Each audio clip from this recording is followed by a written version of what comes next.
प्रश्नावली 3.3 का प्रश्न क्रमांक तीसरा का 5वां सवाल। यदि किसी भिन्न के अंश और हर दोनों में 2 जोड़ दिया जाए तो वह 9/11 हो जाती है। यदि अंश और हर दोनों में 3 जोड़ दिया जाए तो वह 5/6 हो जाती है। वह भिन्न ज्ञात कीजिए। क्या ज्ञात करना है इसमें हमें? भिन्न। तो अपन सबसे पहले मान लेंगे तीसरा का 5वां सवाल। इसमें सबसे पहले अपन मान लेंगे, माना कि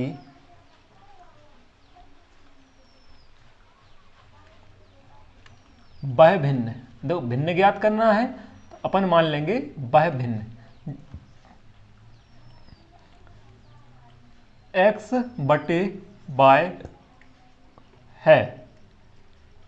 ठीक है, जो कुछ अपने ज्ञात करना होता है वही मान लेते हैं। तो अपने भिन्न ज्ञात करनी थी इसलिए हमने भिन्न मान ली, माना कि वह भिन्न x/y है।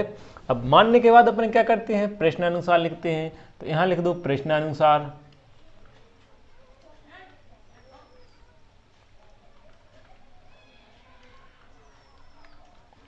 प्रश्नानुसार में क्या बोल रहे हैं?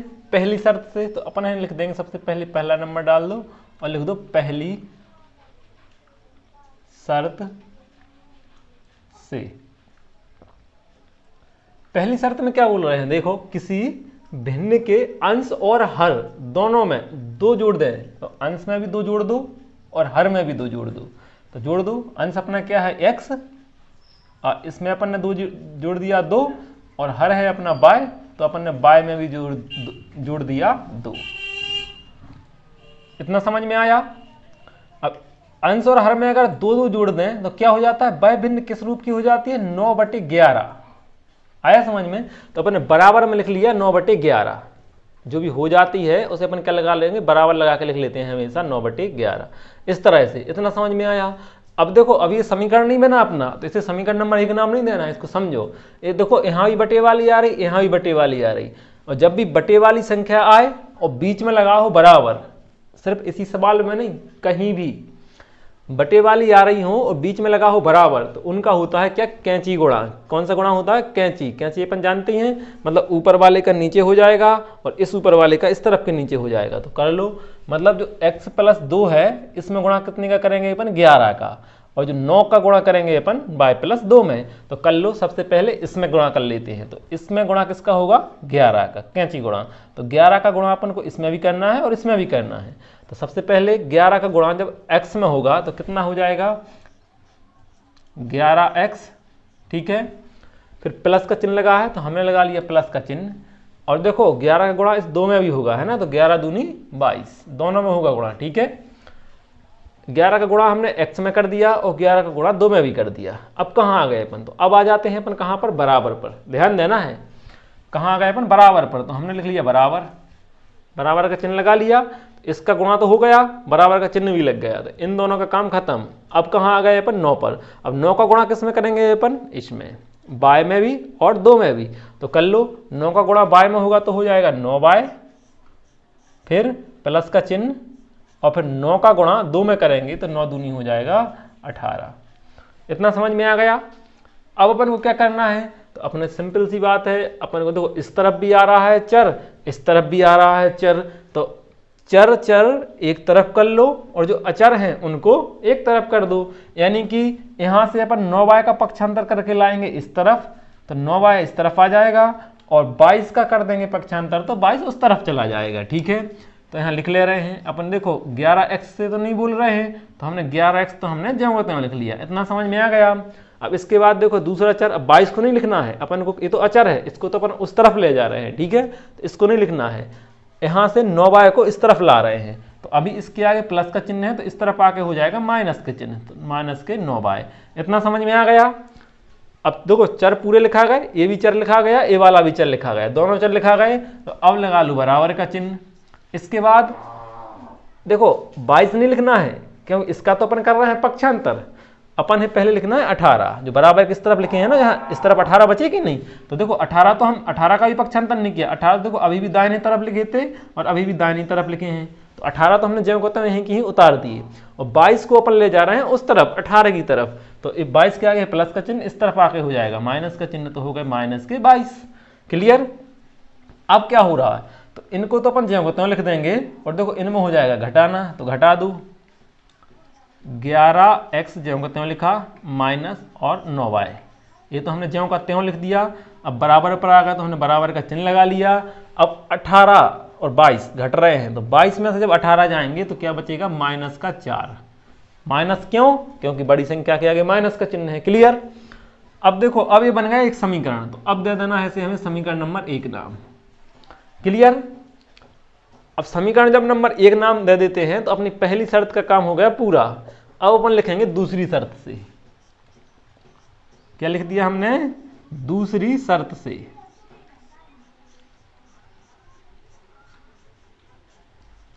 दूसरी शर्त से, तो दूसरी शर्त पढ़ो क्या कह रहे हैं, यदि अंश और हर में 3 जोड़ दिया जाए, मतलब अंश में भी जोड़ दो 3 और हर में भी 3 जोड़ दो, तो वह भिन्न क्या हो जाती है, 5/6। तो यहां लिख लो, अंश लिखा हमने, इसमें हमने 3 जोड़ दिया, हर लिखा हमने, हर है अपना y, अंश हो गया x, तो उसमें 3 जोड़ दिया, हर कितना है अपना y, तो y लिख लिया अपन ने, इसमें भी अपन ने कितना जोड़ दिया, 3। ठीक है। अगर अपन अंश में 3 जोड़ दो और हर में भी 3 जोड़ दो, तो वो कितनी बन जाती है, 5/6। ठीक है, ऐसा आपने दूसरी शर्त में दिया है। अब देखो, इसमें भी बटे वाली आ रही है संख्या दोनों तरफ, और बीच में आ रहा है बराबर, तो क्या करेंगे, इसी के जैसा कैंची गुणा तो कर लेंगे। पहले इसमें इसका x + 3 में गुणा करेंगे 6 का, तो कर लो, 6 का जब x में गुणा होगा तो कितना आ जाएगा, 6x प्लस का चिन्ह, और 6 का गुणा जब 3 में होगा तो 6 3 18। इसका इन दोनों में गुणा हो गया। अब अपन काय पे आ जाते हैं, बराबर पर, तो हमने लगा लिया बराबर। फिर इस 5 का गुणा होगा इसमें y में और 3 में, जब 5 का गुणा अपन y में करेंगे तो हो जाएगा 5y प्लस का चिन्ह, और 5 का गुणा 3 में करेंगे तो 5 3 15। समझ में आ गया। अब इसमें क्या हो रहा है, तो देखो इस तरफ भी चर आ रहा है, इस तरफ भी चर आ रहा है, दोनों तरफ आ रहे हैं, तो अपन क्या करेंगे, जैसे यहाँ किया था, चर चर कर लो एक साइड, अचर कर दो एक साइड। तो देखो 6x तो इससे तो नहीं बोलेंगे अपन, तो इसे अपन ने लिख दिया ज्यों के त्यों, 6x अपन ने लिखा ज्यों के त्यों। अब देखो दूसरा चर कौन सा, ए वाला, तो इसको अपन ला रहे हैं इस तरफ, तो इसके आगे भी प्लस का चिन्ह है, तो इस तरफ आके हो जाएगा माइनस, यानी कि अभी है प्लस का 5y, इस तरफ आके हो जाएगा माइनस का 5y। क्लियर। चर दोनों लिखा गए, ए वाला चर भी लिख लिया, ए वाला भी चर लिख लिया। अब क्या करेंगे, अपन लगाएंगे बराबर का चिन्ह। जब चर एक तरफ लिखा जाएंगे तो फिर लिख लेना है बराबर का चिन्ह। अब अचर, देखो अचर क्या, पहले लिखना है 15, जो इस तरफ लिखे थे, इनको ज्यों कहते हैं उतार लिया, और ये 18 प्लस का कर रहे हैं, प्लस के 18 का कर रहे हैं अपन पक्षांतर, इस तरफ 15 की तरफ ले जा रहे हैं, है ना। इसको 18 को अपन पक्षांतर करके 15 की तरफ ले जा रहे हैं, यानी इसका चिन्ह बदल जाएगा। यहाँ है अभी प्लस का चिन्ह, ये इस तरफ आके हो जाएगा माइनस का, तो यहाँ लिख दिया हमने -18। क्लियर। अब क्या हो रहा है, तो देखो इन दोनों में घट रहे हैं तो घटा दो, ये तो ज्यों को लिख देंगे 6x - 5y बराबर 18 में से 15 जाएंगे तो बचेंगे -3। माइनस क्यों, क्योंकि बड़ी संख्या के आगे है माइनस का चिन्ह। तो अब यहाँ इसे दे दे रहे हैं अपन समीकरण नंबर 2 नाम। क्लियर। जब हमें समीकरण नंबर 1 भी मिल गया और समीकरण नंबर 2 भी मिल गया, जब हमें समीकरण 1 और 2 मिल जाते हैं तो अपन क्या करते हैं, इनको कर लेते हैं अपन हल, प्रतिस्थापन विधि से करते हैं कि नहीं। तो ज़्यादा है तो अपन यहाँ लिख लो समीकरण 1 से। अब कोई सा भी मान निकालना है इसका ध्यान रखो, चाहे तो अपन समीकरण 1 से चाहे समीकरण 2 से, या तो अपन मान निकाल लो x का, चाहे निकाल लो y का। तो अपन यहाँ से x का ही मान निकाल ले रहे हैं, किससे, समीकरण 1 से। तो अपन यहाँ लिख लेते हैं समीकरण 1 से, 1 से। तो देखो समीकरण 1 से क्या आएगा, x का मान निकाल रहे हैं अपन, तो जब x का मान निकालेंगे तो इस 22 का करेंगे, सॉरी समीकरण 1 कहाँ है अपना, a है समीकरण 1, है ना। यहाँ से अपन जब x का मान निकालेंगे तो इस माइनस के 9y का करेंगे पक्षांतर। जब -9y का अपन पक्षांतर कर रहे हैं तो यहाँ अपन इस तरफ क्या बचा रहेगा, 11x बचा रहेगा, तो हमने यहाँ लिख लिया हमने 11x। क्लियर। इसके बाद इसका तो कर रहे हैं पक्षांतर, तो इसे नहीं लिखो। अब क्या लिखेंगे अपन, बराबर, तो हमने यहाँ लिख दिया बराबर, और फिर क्या लिखा है -4, तो हमने यहाँ लिख लिया -4। इसके बाद देखो इसका पक्षांतर करना था अपने लिए, तो इस तरफ है -9y, इसका जब पक्षांतर करेंगे उस तरफ ले जाएंगे तो हो जाएगा +9y। इतना समझ में आ गया। हमारा x का मान निकल आया क्या, अभी नहीं निकला। अभी देखो x के साथ में 11 और लिखे हैं, तो हमें 11 को और हटाना है, तो 11 को हटाने के लिए देखो ये गुणा में है, अभी ये दोनों काय में गुणा में मानते हैं अपन, जब गुणा में है तो कहाँ चले जाएंगे, ये भाग में, मतलब इसके नीचे आ जाएंगे, -4 + 9y के नीचे। तो अपन यहाँ लिख ले रहे हैं, जब 11 का पक्षांतर करेंगे तो यहाँ बचा रहेगा इस तरफ हमें x, तो अपन यहाँ लिख ले रहे हैं, चलो हम यहाँ से लिख लेते हैं। जब अपन 11 का पक्षांतर कर रहे हैं तो हमें क्या मिल रहा है, x, यहाँ इस तरफ बचा रहेगा अपने लिए x, तो हमने यहाँ लिख दिया x। फिर बराबर का, x के बाद कहाँ पहुँच गए अपन, बराबर के चिन्ह पर, तो हमने यहाँ लगा लिया बराबर का चिन्ह। फिर जो इस तरफ लिखा है उसे ज्यों के त्यों लिख दो, -4 + 9y, इसे हमने ज्यों के त्यों लिख दिया -4 + 9y। क्लियर। और देखो 11 का अपने पक्षांतर कर देंगे तो ये कहाँ चला जाएगा, बटे में, यानी हमें इतना लंबा ऐसा बना देना है बटे, और जो 11 है ये चले जाएंगे भाग में, तो ये आ गए भाग में। इतना समझ में आ गया। अब x का मान हमें मिल गया, और जब x का मान मिल जाता है तो उसे हम कर देते हैं बॉक्स में, ठीक है, इसे हमने कर दिया बॉक्स में, और इसे समीकरण नंबर दे देना है अपने लिए 3 नाम, समीकरण 3। समझ में आ गया। अब अपन को क्या करना है, जब अपना x निकल आता है, x का मान आ जाता है, तो अपन क्या करते हैं, x का मान रखते हैं समीकरण नंबर, देखो किससे निकाला है अपन ने, समीकरण 1 से निकाला है, तो अपन समीकरण 2 में रखेंगे। x का मान कहाँ रखेंगे, समीकरण 2 में, तो यहाँ लिख दो x का मान समीकरण 2 में रखने पर।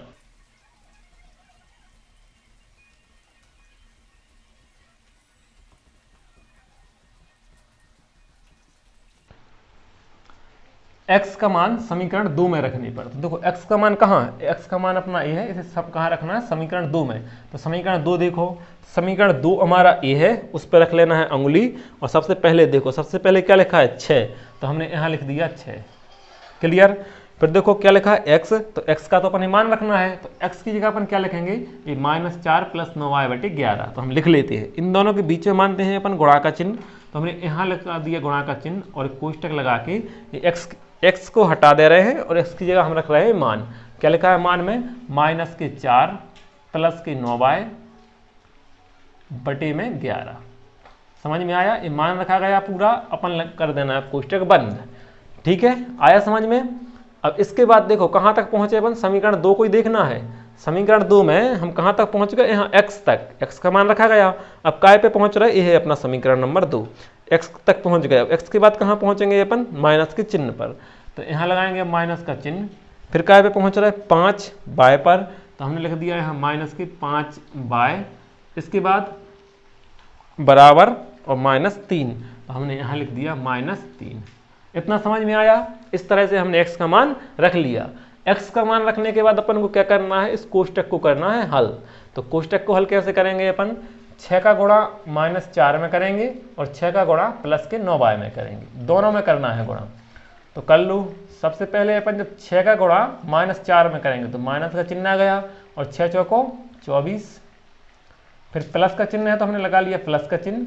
अब 6 का गुणा करेंगे अपन 9y में, तो 6 नाम 54y, कितने हो गए, 54y।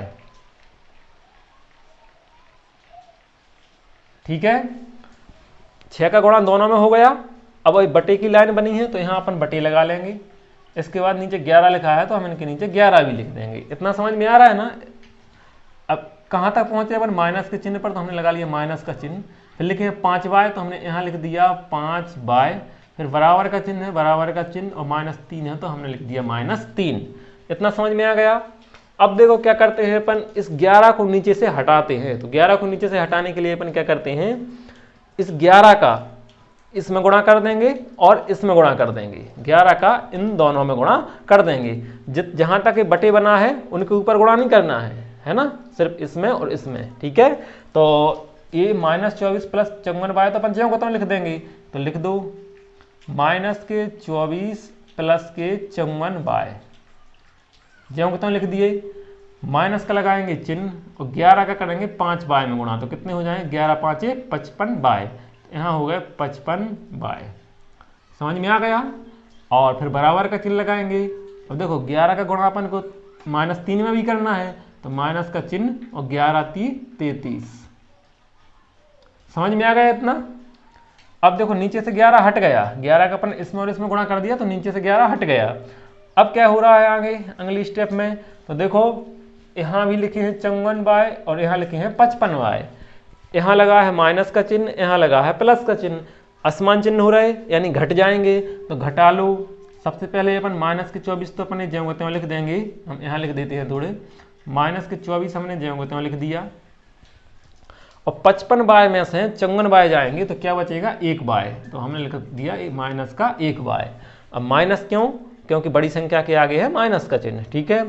अब यहाँ इसके बाद कहाँ पहुँचेंगे, यहाँ बराबर के चिन्ह पर, तो अपन लिख दिया बराबर का चिन्ह, और माइनस 33 लिखे हैं तो हमने माइनस के 33 लिख लिए ज्यों का त्यों। क्लियर। अब क्या हो रहा है, तो देखो अपन ने बाय का मान निकालना है, तो जब बाय का मान निकालने के लिए अपन क्या करते हैं पक्षांतर, और पक्षांतर अपने लिए आने लगे बहुत अच्छे से। तो बाय का मान निकालना है, -24 का करेंगे पक्षांतर। जब इस -24 का, ध्यान देना इस पे, -24 का हम पक्षांतर करेंगे तो यहाँ हमारे लिए क्या बचा रहेगा, इस तरफ माइनस का बाय। समझ में आ रहा है कि नहीं, तो अपन यहाँ लिख लो, इसका तो कर रहे हैं पक्षांतर, तो यहाँ हमें बचा माइनस बाय, तो हमने यहाँ लिख दिया माइनस का बाय। क्लियर। अब क्या करेंगे, अपन बराबर का चिन्ह लगाएंगे, और फिर -33 लिखा तो उसे लिख लेंगे। इतना समझ में आया। और माइनस के 24 इस तरफ है, जब इसका पक्षांतर करेंगे तो क्या हो जाएगा, प्लस का 24। ये माइनस के 24 का जब अपने पक्षांतर किया तो इस तरफ आके हो गया प्लस के 24। अब देखो यहाँ क्या हो रहा है, देखो इसके आगे है प्लस का चिन्ह, इसके आगे है माइनस का चिन्ह, असमान चिन्ह हो रहे हैं, और अपने पता है असमान चिन्ह घटते हैं, तो घटा दो। इसको तो अपन ज्यों का त्यों लिख लेंगे, माइनस का बाय तो हमने लिख लिया ज्यों का त्यों, बराबर का चिन्ह। जब 33 में से 24 जाएंगे तो कितने बचेंगे, घटा लो।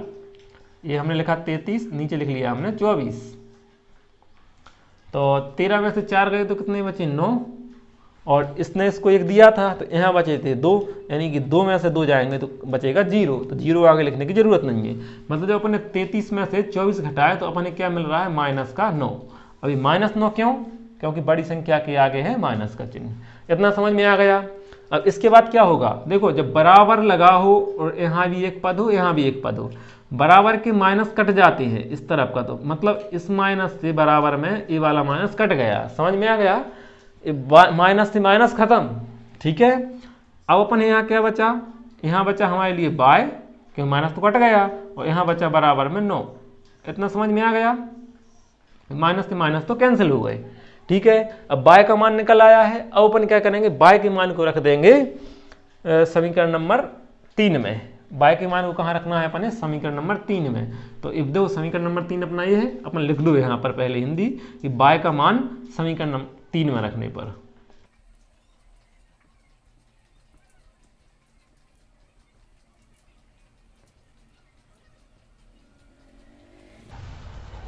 बाय का मान समीकरण 3 में रखने पर, समीकरण 3 को देखो, समीकरण 3 हमारा ए लिखा है ऊपर, तो इसमें सबसे पहले क्या लिखा है x, तो हमने यहाँ लिख दिया x, फिर बराबर तो हमने लगा दिया बराबर, फिर माइनस के 4 तो हमने लिख दिया माइनस का 4, फिर लिखा है प्लस तो हमने लिख दिया प्लस, फिर 9 तो हमने लिख दिया 9।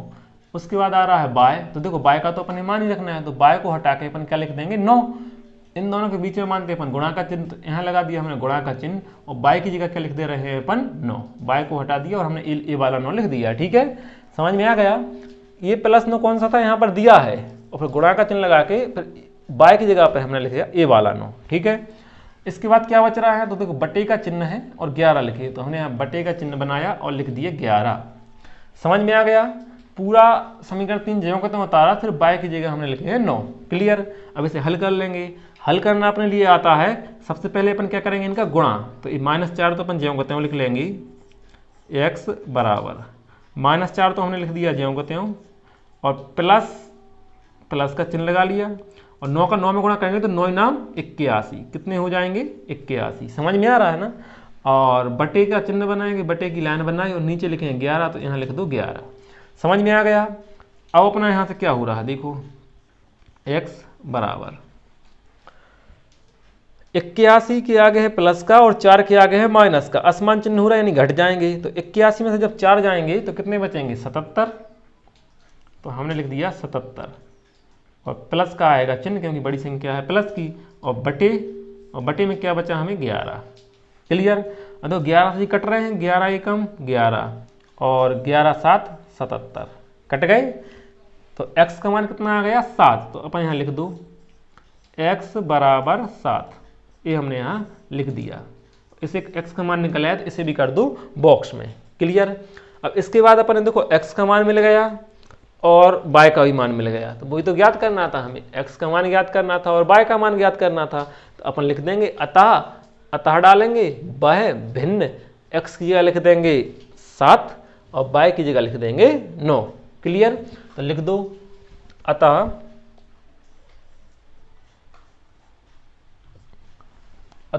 वह भिन्न